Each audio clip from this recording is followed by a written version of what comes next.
fight fans, to another episode of the Undercard. As always, I'm your host, Jeff Patello, and wow, what a exciting afternoon of fights that was yesterday. I mean, if you guys missed the Holloway versus Kattar fight, you guys did yourself a great disservice, because already here we are into the first fight card of the year, and we've already got the fight of the year candidate. And oh my god, these two gentlemen had quite the war. Essentially, Max prevailed, but Kattar showed how tough he was. It was pretty good, and all in all, this card was a pretty entertaining card. I mean, as for my predictions, we kind of had an okay night, a little lukewarm, I'd say. We ended up going 3 for 5. I got a few things wrong early on, but essentially we've got the last 3 fights we predicted correct, so not too bad. We were off to an okay start for the year. I originally said that Soriano was going to end up losing because of Dusko's striking ability, but I did say that Soriano had some heavy hands, and fuck did they show. I mean, he had Dusko rocked like 2-3 times in that fight, and how about the chin on Tovek though, right? Like, that dude, I believe he's a Serbian kid, 10-0, and like I said, I had originally thought that his striking pedigree was a little bit better than that of Soriano's, but it goes to show you really can't put your money against the Hawaiians, right? They love to upset, and the kid just showed he's got a very high ceiling. I know that they were talking prior to the fight that Soriano was a little overwhelmed with his opponent. You know what I mean? Knew that he was in for a tough fight, but the thing with that too is that when they make these fights, it's not because they're trying to throw you to the wolves. They actually believe that you can actually go out there and do something, right? So, it's good to see that he can get in with the tougher competition, and it's a huge confidence booster for the young man, right? I believe Soriano is 28 years old, right? So we'll be seeing more of him in the future, and he'll continue to progress, getting better and better, you know what I mean? And he's just going to have a much more crisper striking game from him.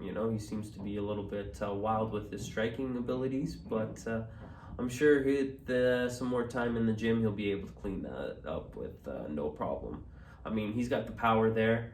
The only thing that I could think that he could probably stand to do is probably the same thing that Justin Gaethje was told to do, and was just take maybe 10% off of that power. You just don't need to go and swing for the fences all the time. That's a easy way to gas yourself out. But the kid looked great. And as for Torvek, it's a tough loss, but it's now time to see how you bounce back from something like that. And the kid's got a grand fucking chin, man. Just so many times, right? At least twice in the first round there, he got his bell rung. I believe this went to 2 rounds. My memory's a little kind of spotty, but I mean, more props to Soriano. That he did a hell of a job. And that leads us into my next wrong prediction, and that was the Buckley fight. However, I did say that there was something kind of fishy going on with Buckley's record. I did mention prior to this fight going down that Alessio's only hope in hell is that if Buckley's weird streak kind of continues, and it ended up happening yet again, right? I mean, Buckley loses to Kevin Holland, right? Which nobody can give him no fault for. I mean, he came in on 9 days' notice, right? Had a hell of a performance against Kevin, and I mean, everybody everybody last year lost to Kevin. I mean, Kevin just beat everybody, you know, the who's who, right? Kevin's made quite the name for himself. I mean, you're going to be hard pressed to find somebody else who had a better 2020 than Kevin did. But since then, Buckley came back. He bounced back, had 2 solid victories. He had that spectacular knockout over Impa, and then he had that another total destruction steamrolled right, and I mean, just looked to be on a tear. But sure enough, you know, 1-2, lost 1, 1-2, lost 1, won another 2, and lost this one. And you know, no fighter on this card needed a win bigger than I feel Alessio did. You know, I felt since this man joined the UFC, he's kind of been on the struggle bus. He's been 3-5 in his last couple of fights since joining the UFC. So, you know, with Dana White recently talking about the axe coming in, there was always a threat of him having to, you know, make or break with this one, right? So it's good to see that he's got a big win. You know, it's also good for him that he also kind of has got a big name over somebody with 2 highlight reel knockouts. So that kind of puts him into the mix of things there, you know, and good for him, you know. It's good to see him bounce back, you know. I'm sure the Italians are partying hard, you know, and they are happy about that one, right? I mean, what a great setup he had, you know. He ended up knocking him out with the high kick to the head and just put him to sleep, you know. Buckley, though, you know, that man is resilient. Tried to stand on up, and he was on wobbly legs, you know. He was pretty much leaning up on Alessio to stand upright. But, you know, can't wait to see both these fighters get back into the ring again, you know. It was a good little scrap, and we'll see where what's next for Alessio. And as for Buckley, I'm sure he'll bounce back. Hopefully he'll kind of get off of this weird kind of like skid streak that he's on, you know, and he can actually put like a solid run together, you know. But we'll see. Now, as for some of the other fights that I actually got right, we're going to start off with the Argentinian Dagger versus Li the Leech Zhang. Oh, fucking terrible. You know, originally I was excited to see the Argentinian Dagger come back. He had been off for so long. He's battled so many different issues. You know, it was great to see him finally get back into the octagon. Unfortunately, you know, there's just no easy fights in the UFC, right? And especially in their welterweight division and their 155-pound division, you know, those are some of the meanest fucking shark-infested waters you can find in MMA right now. And it's just... it's hard to come back and compete at that high of a level, you know? It's the speed of things, right? Just being back.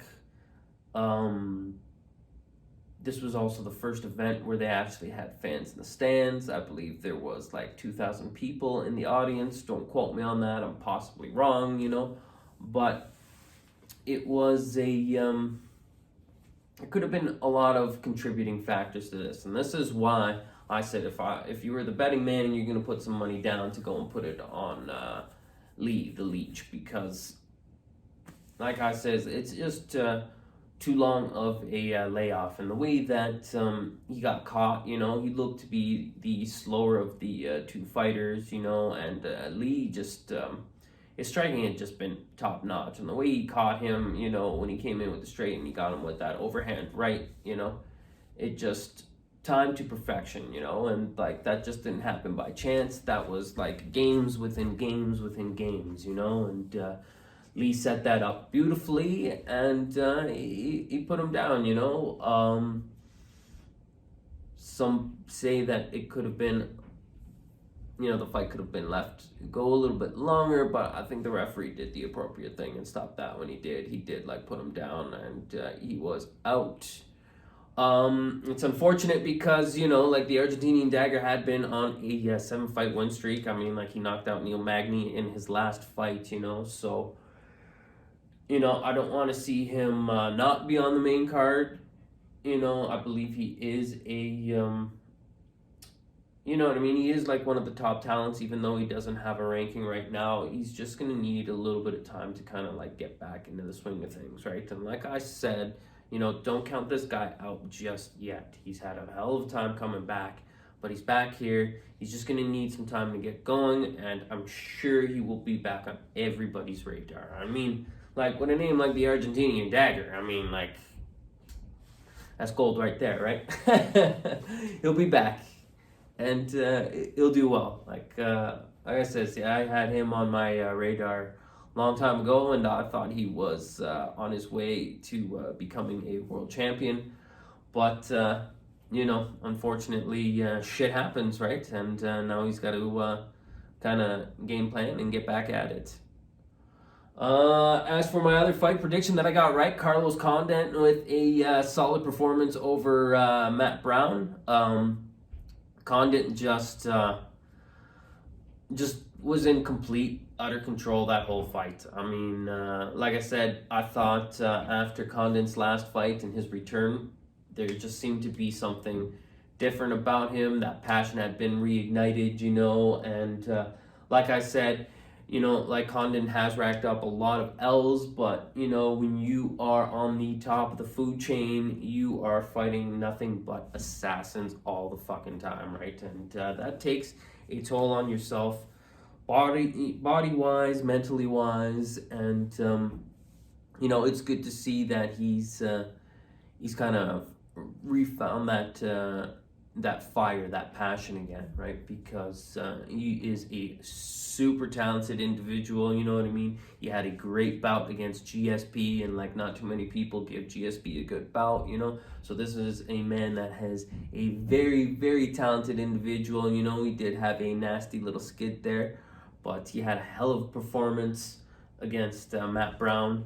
The crazy thing about this fight is, I don't know if y'all saw that Matt Brown got cut up pretty goddamn bad, and I was a little disappointed that the UFC didn't give us a proper look at this go down, because like it seemed like the commentator team had a pretty good look at it, but it looked like when Matt Brown went to go and take Condit down in the first round, he ended up getting split open, 2 cuts, I believe, from the fence. So that's something that you don't see too often in a fight, right? It's it was kind of strange, but you know, sometimes these things happen. Nothing too out of the ordinary. You know, Matt Brown looked good in this fight too. He just looked to be a little bit gassed by the end of it, you know, and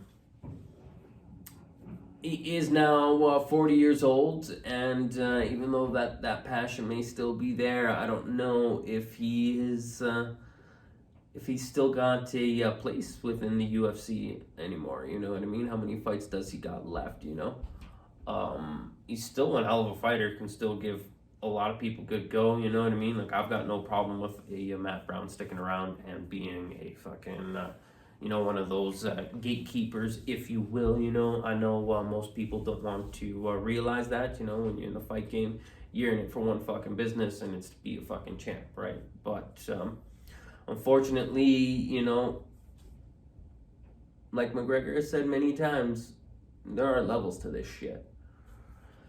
And, you know, sometimes you just can't ever break into that upper echelon, you know? Like one of my favorite fighters in recent years, Donald Cerrone, you know, is another man. You know, I would love to actually see that man touch some fucking gold, but it just doesn't look like it's ever going to be in the cards, right? And it's heartbreaking, but these things happen, right? As for the main event, there was another one I called, right? I just, what can you say about Max Holloway? Like, that man came out fighting like the devil. I mean, his stats for that fight were something crazy. I think he landed like something 270 plus strikes through 500 strikes, right? I mean, the pace that he was putting on, it was incredible. I mean, I know everybody's calling for a Volkanovski rematch, which I am 100% in game for. Let's go and see that. I'm ready to see number 3. I was going to say number 2, but I'm ready to see Max Holloway, Volkanovski, number 3. I mean, Volkanovski's got to go and worry about Ortega first. That's got to go down. I think that's going to be a good fight. I mean, however, if Ortega ends up winning against Volkanovski, then we're going to see another repeat of Holloway Ortega, and we already know how that went down in the first place. The one fight that I would like to see, and I don't think it's really out of the realm of possibilities. I mean, it would be an entertaining fight. I mean, it's like one of those more so like a dream matchup more than a possible fight that could go down. It's just after the pace that I saw him put on Kattar, it got me thinking, who else is another fellow that can put on a pace much like Max Holloway? And the only other guy that comes to mind is Colby Covington. Think about that.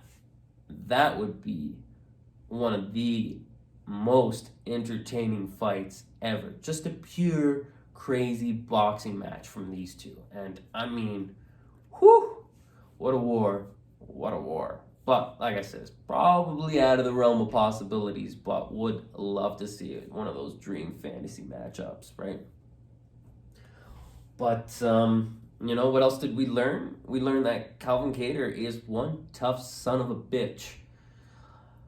I can appreciate the effort that he put into this fight, and I can appreciate the corner trying to give their fighter an opportunity to win that fight. However, I thought maybe like 30 seconds into that 4th round, the corner should have thrown in the towel. And here's my reasoning. It's clearly the only way that Kattar is going to win that fight is if he knocks Max out. And I realized that, there's still 9 minutes, 8 minutes left into the fight, right? You could have gone 2 minutes into that first round.